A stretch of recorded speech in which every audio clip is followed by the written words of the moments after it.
Hi guys, FrostFangs here, welcome back once again, of course, to the Paladins video. We are on the PTS for the trick shot update with the new champion Saati, as I'm sure you're able to see. So I'm of course going to do what I usually do and give you an introduction on the new champion. We'll go through her kit, I'll jump into the target practice, and I'll just give you a general demonstration introduction to her. So first off, her tagline is the trick shot. She is a damage with 2200 HP, and then her basic hit is just hand cannon, which is a heavy pistol, kind of like an Andro weapon, but with a bit better range and slightly different. Kind of like a standard Desert Eagle in most games. This one's kind of hard to explain with text, but you basically flick a coin in the air, you can shoot it, then it stops, and you can fire at it a couple times, and then it will auto-aim the bullet to somebody who's in range. You can kind of see the description here, and then it's destroyed after you land 4 shots and blows up, dealing 550 damage. This would probably be a good time to mention that she doesn't actually have a standard cooldown system. She actually has pips, and I don't know why they called it that, because it's just kind of confusing because we have a character called Pip, but it's essentially she has a meter and a regen, and each of her abilities consume a different amount of that meter. There is also a bit of hidden tech in that meter that they don't mention anywhere in her character description, but they talked about it on the actual live stream show, that when you're above 4 ticks of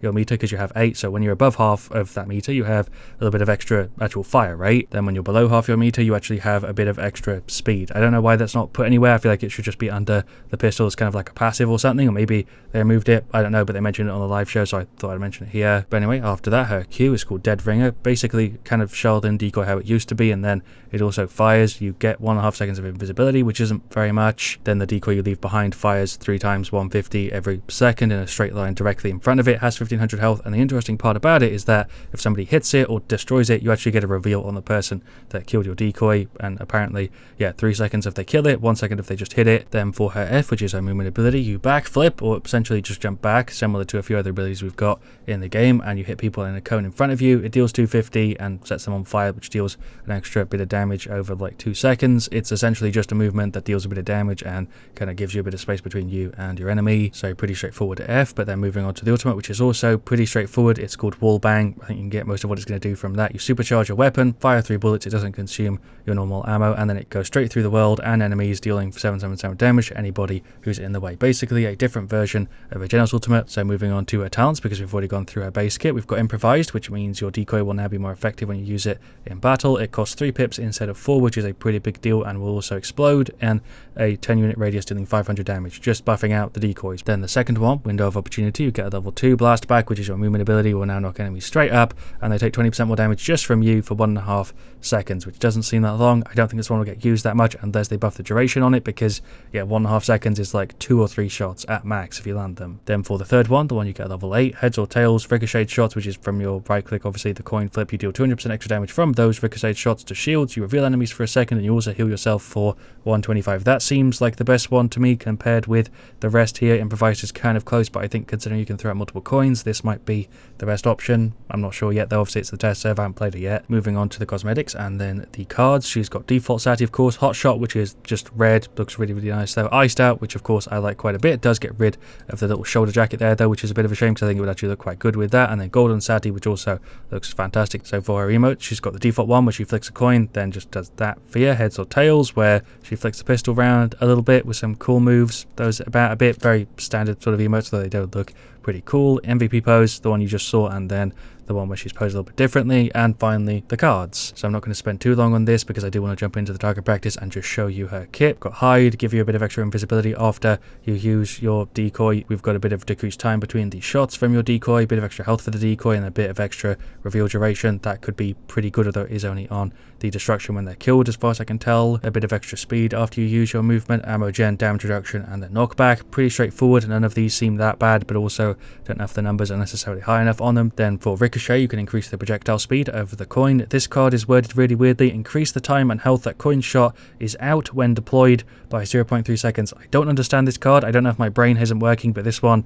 I think is wrong with the wording. Either way, I don't think it's that good of a card. The old gen one, like I said, is going to be, I think, quite heavily used. It seems like a really strong card because it's just from hitting the coin. I reckon if they want to nerf it, they'll just make it trigger on actual hits to people, not just from shooting the coin itself. We can reduce the damage you take after your coin shot is destroyed, which is not necessarily that strong because you do have to fire like 4 times into the coin. But then the standard cards that you see with pretty much every character, extra ammo, extra health, ult charge rate, which is kind of interesting, and then speed after a kill on a limb. Those 4 are super standard except for maybe the charge rate. So yeah, there we go. That was a quick overview for Saati. We're now going to jump into the shooting range and show it off a little bit, get a feel for it, because I actually haven't played it at all just yet. I saved this for the video. Like I said, I've been away for about a week, so the PTS came up at a pretty perfect time for me to be able to cover all of this stuff and luckily not miss any of it. So I'll go ahead and just grab window of opportunity so I can show you kind of the base version of Saati and then the setup, which doesn't really change anything other than a bit of ult gen. Here is a look at the pistol. Does look actually really clean in game, and that is the shots on it. It actually doesn't have any knockback at all, which is weird because I was expecting it to for some reason. Fire rate is actually quite a bit faster than I was expecting it to be, and it is just fully auto. It said semi-automatic in the advanced section, but you can just hold left click. I'm not tapping it right now, and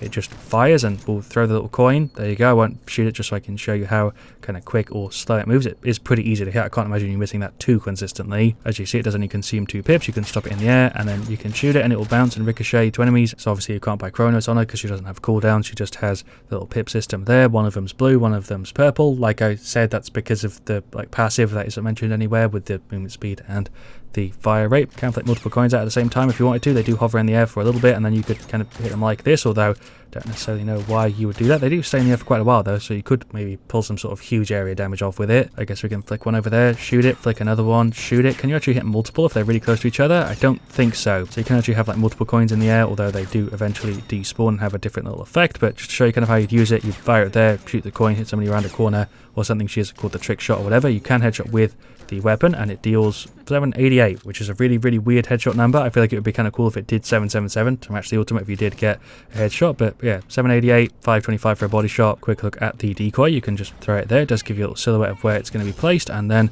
it fires. It can actually headshot as well, which I wasn't expecting for some reason. The bullets just look like they're kind of coming out of nowhere. It does have collision because you can't stand right on it. It doesn't move, but you'll get pushed out of the way. Interesting, just seeing how it interacts. We'll throw a Q down there. We'll throw another one. We can actually have multiple out at once, but they do despawn. I imagine throwing these on a point might actually be a solid play because they actually fire pretty quick. As you can see there, it does actually deal pretty solid damage, so maybe the Q is better than I was giving it credit for. Maybe going for the talent that buffs it out might not be a bad idea because then they only consume 3 instead of 4, and also they also blow up at the end, so you would want to throw them kind of in the middle of a fight. So they're actually kind of like mines because they blow up when people are near them, which isn't mentioned anywhere there, but I do remember seeing that on the live show, and they actually deal 550, not 500, because for some reason they must have upped it by a little bit and not updated the description, but definitely isn't going to be that consistent of a way to deal damage because it is kind of hard to actually get it to hit the person you want because the actual hitbox of the shots is pretty thin. It is pretty much as basic as you can get for a movement ability, but whatever flame effect on it there doesn't really throw you that far, which is strange because I don't think you can actually get a card to buff the distance on it. No, you can't. You can increase the knockback. Don't know if that's going to affect you though. I guess we can try at level 4, see how far it throws us. Might as well be the same. I think it did buff it a little bit, but definitely not that much. A reload is pretty quick, as you can see, and just to give you an idea of how quick the time to kill is, if you're hitting somebody consistently with this, you're going to go through a damage or a flank pretty damn quick, let alone if you're mixing in a headshot or 2, you can kind of 4-shot somebody without too much effort. You can do a normal shot, headshot, body shot, and then you're killing them in 4, which is pretty good. Otherwise, I'm pretty sure it's 5, or is it still 4? Okay, yeah, just about 5. I think that's intentional for most characters to be able to, live a little bit longer. You can actually jump and then use the F, which is kind of cool, but I still feel like it's not throwing me far enough. I wish it would just give me a little bit more force without using the card, but I guess that's why it's there, right? And I guess we'll go ahead and throw the ultimate. She does have 2 inspects. There's one with the coin. That is a freaking killer inspect. They've really been nailing it. Whoever's in charge at Evil Mojo for the inspect, you've been doing a freaking great job. The last 2 champions have all had really cool ones. So here's a look at the ult. I'll be quiet so you can hear the sound effect for it. There you go, you hold the pistol a little bit differently and then you shoot, and you actually shoot it to the side, and it does seemingly have pretty much infinite range because I'm hitting those victors all the way there at the back. It does have a duration on it, but you get 3 charges and then it just goes back to your normal weapon. Pretty damn cool. Kind of a different version of Andrew if it was mixed with Genos, I suppose. That is pretty much the perfect way to describe it, actually. Just a Genos Andrew ult combo. Looks really cool. I don't remember the effects looking so pretty on the live show, but it looks great there. And then just kind of go back to killing people and doing stuff like this, I guess. Of course, I'll have to wait until I play it in a game, but her range is better than I was expecting. You can actually hit the victor all the way over there at like 200 odd range, which is strange. It doesn't do very much damage, of course, but you actually do still hit him for like 170. And then as you get closer, though, you do still deal like 400 at this range, which is higher than I was expecting. For some reason, I thought she'd play more like a flank, but she is very obviously a damage. There is a bit of correction on the coin, which is a bit weird because it can bounce off walls and then it'll actually stop higher than where you shot it, which feels odd. I imagine it's got to do with collision on the floor or something, but yeah, you can flick it off a wall and then shoot it, but it feels like it stops a bit higher than it should. I don't know if that's just me. I wonder, again, when I play in game if I'll notice that very much. But yeah, it does definitely go higher than where you shot at it, which is weird because it means you have to adjust your aim after you hit it. You have to kind of move it up a little bit to make it feel right. Do want to mess around a little bit more though before I end the video, because I want to try her other talents really quick. So if we just use the F with the one that turns it to a knock-up, he kind of goes like that, and then you can get a couple shots on him. That is better than I thought it would be. From the description, it seems really boring and not that good of a talent, but just from that, you can kind of see how it's meant to be used, and it feels pretty good. So if you imagine the Pip is flanking you, you could use your F there, kind of stop him in the air, get 2 shots on him, and really burst him, because 20% damage doesn't seem like much until you realize how much damage Saati deals by default. She has a damage after all, so it makes it really quick to kill someone. So we've seen improvised. I was pretty impressed with window of opportunity. Heads or tails, though, I think is going to be pretty straightforward. You flick the coin and then you stop, but you do get a bit of self-heal going on there, which is quite cool. But this one, I imagine, performs exactly as you'd expect it to. Buffs out the coin. I feel like she could easily have, though, 3 viable playstyles, which is strange because not every new character we've had has that sort of feeling to them. Vora, I could kind of tell was going to be played one way. Same thing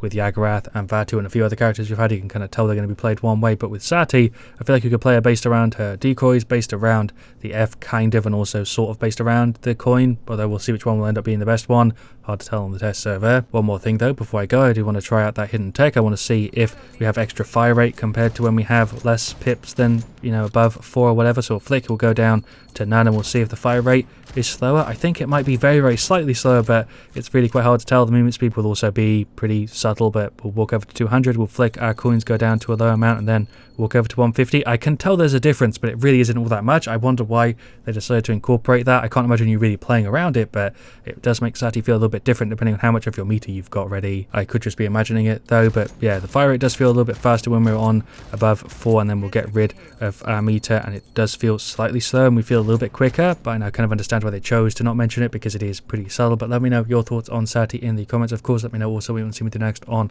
the test server. Thanks so much for watching. If you enjoyed, and as always, stay frosty.